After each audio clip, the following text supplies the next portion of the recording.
Praise the lord. హల్లెలూయా. దేవునికి స్తోత్రం కలుగును గాక.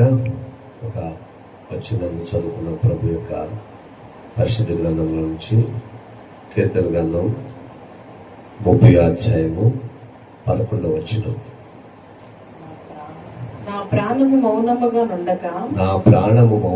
నుండక నిన్ను కీర్తించినట్లు నా అంగలార్పును నీవు నాట్యముగా మార్చి ఉన్నావు.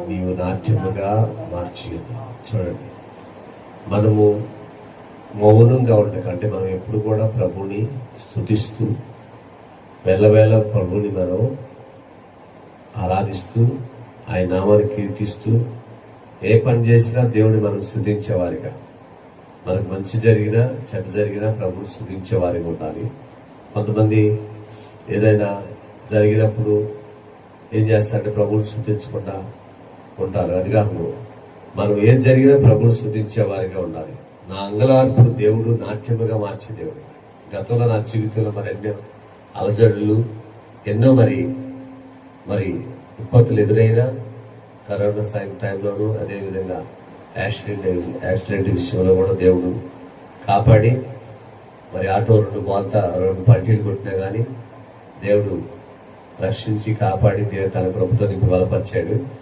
దేవుడు నేను చేసిన ప్రార్థన బట్టి నా అంగలార్పు దేవుడు నాట్యముగా మార్చి అన్నాడు. అందుకే దేవుని యొక్క సందర్భం చూస్తే ప్రభు యొక్క వాక్యంలో కొన్ని పాటలు ఉంటాయి.